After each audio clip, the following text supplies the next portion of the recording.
It first hit the market back in 2017, received its first update in 2023, and now a second facelift is coming for the SEAT Arona in 2026. We'll go over what exactly has changed, what's genuinely new, and the key question of whether this upgrade is worth it for you personally. You'll get all the answers right here in this video.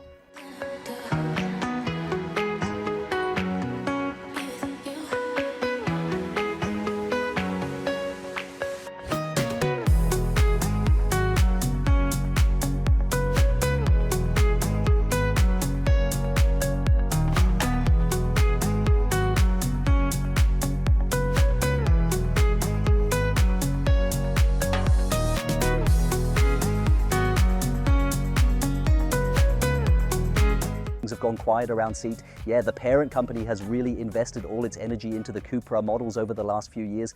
But that's all over now because both the Arona and the Ibiza are getting their facelifts at the very same time indeed. Yes, and of this specific model, the compact urban city SUV SEAT has successfully managed to sell a total of 750,000 units all around the globe. To ensure it stays that way, to keep it fresh, that's why there's now the facelift here, and it's particularly noticeable in the headlights because they are definitely new. They do remind me a little bit though of the older Audi A4 model's design. So yeah, what's actually new here? The headlights actually move up just a bit. We've got a brand new lighting signature.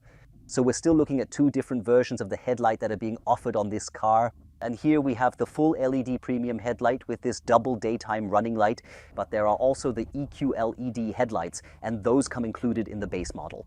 This one has a different and actually a stronger light intensity. 900 lumens in low beam and 1,500 lumens in high beam. According to a SEAT press release, this corresponds to up to 3 times brighter light in high beam. Yes, and the low beam is now twice as bright as before. They've completely moved away from all those bright silver tones. The diffuser is now all kept in grey. We have glossy grey elements here in the front grille. The design of the grille really has that Ateca feel to it. It shares a very similar look and overall aesthetic, giving off a comparable design vibe. I think it suits it very, very well. What it wasn't quite right before were definitely, after the first facelift, the fog lights. They were positioned up here, which a lot of people didn't like. That's the reason they're simply being moved back down and are now set here on the right and left. They fit perfectly in here, exactly like this suggested air intake. I'll take a look inside now. It even goes completely through, which is what creates the so-called air curtain, and that helps to reduce the overall air resistance. The exterior mirrors are also finished in a glossy grey, color coordinated with the grille rather than black. At the rear, they've also moved away from the aluminum finish and replaced it with this new grey plastic trim panel here. Liminal, Honoric and Hypnotic, we are now introducing these 3 new exterior colors to significantly expand and enrich our overall product palette. Parallel to that, you still have the choice of a glossy black roof or this one here in Manhattan grey. The wheel dimensions are carried over, starting with the 16-inch aluminum version, followed by the 17-inch variant, and this here is the 18-inch. It is a completely new wheel design. The 16-inch rim has now received a completely new wheel design. For the 17-inch rim, however, they are sticking with the existing wheel. So what's actually happening under the hood? Well, at the moment, for the launch in January 2026, there isn't a huge amount of change. In Germany, it will be available here with a total of 3 engines. The base unit, a 3-cylinder, 95 horsepower, 5-speed manual transmission. Above that, the familiar 3-cylinder with a 1-liter displacement and then 115 horsepower. You can get that optionally as a 6-speed manual or a 7-speed DSG.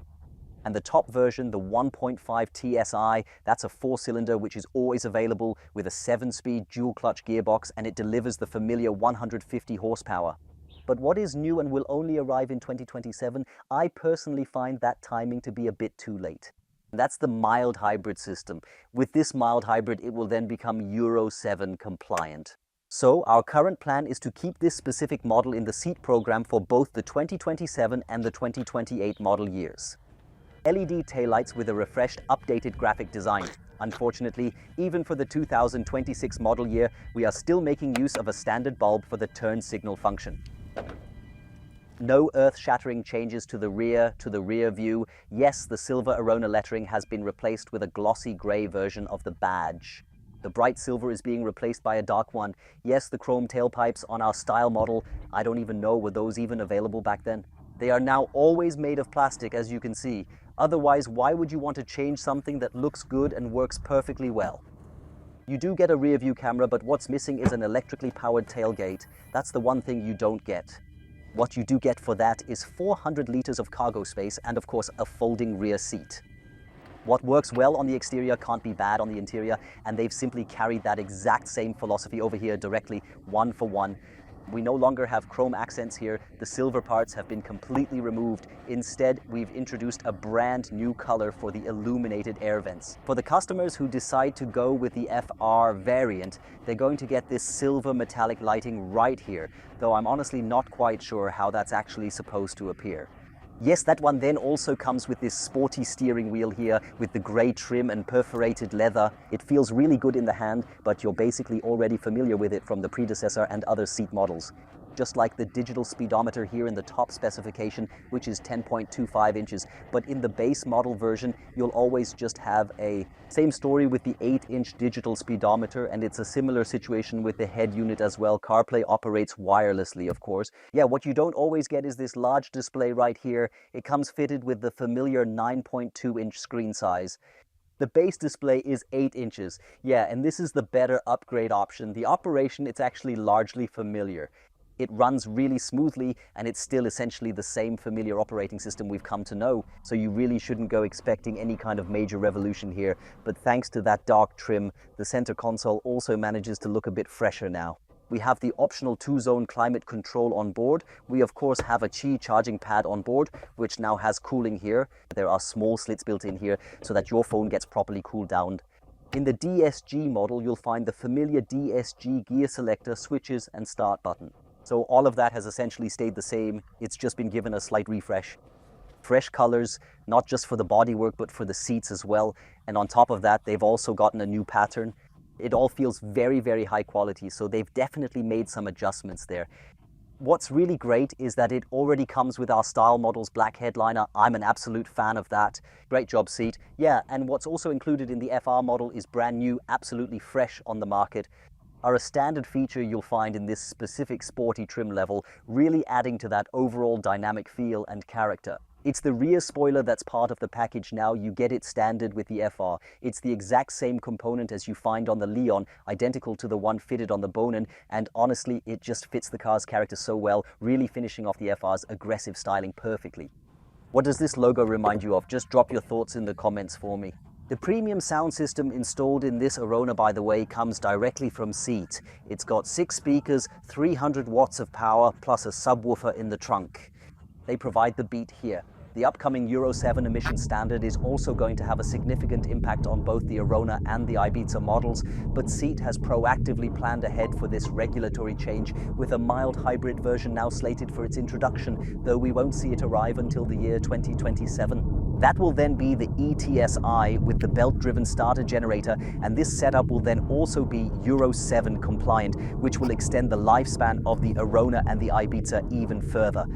And this system will enable both models, which continue to be based on the MQB-A0 platform, to be carried forward into the Euro 7 era. Due to the older platform, we do have the travel assist system on board, but it's not the most current or advanced version available. Of course, it keeps the distance to the vehicle ahead. It keeps me in the lane, it intervenes. It's already a very relaxed way of driving. What it doesn't do yet, however, is take over the automatic adoption of speed limits. But it does have the blind spot warning system, so basically everything as it was found in the predecessor model as well. It's very relaxed driving, but it's just not the absolute latest as you can experience, for example, in the Terramar. The acoustics here are pleasantly restrained. Thick insulation mats really reduce the wind noise, the tire noise. Yeah, and even when you go over speed bumps like this, you can really feel just how well and softly the suspension system is sprung. So that's fun. SEAT really did a good job there, taking a good car and making it just a little bit better. To be perfectly honest, calling it a new Arona is really stretching the term a bit. I'd actually say it's a very well executed second facelift. So it's essentially taking the place of the old reference trim level, but the starting price for this new base model is now a full 2,000 euros more expensive than the previous version it's directly replacing on the market. Meaning it now starts here in the base model, which is actually positioned below our trim level. at 24,520 euros. Let me know in the comments what you think, if you think it's good or if it's too much. I'd be thrilled if you subscribe to the channel and hit the bell icon so you don't miss any future videos. Thank you very much, goodbye, and ciao Arona.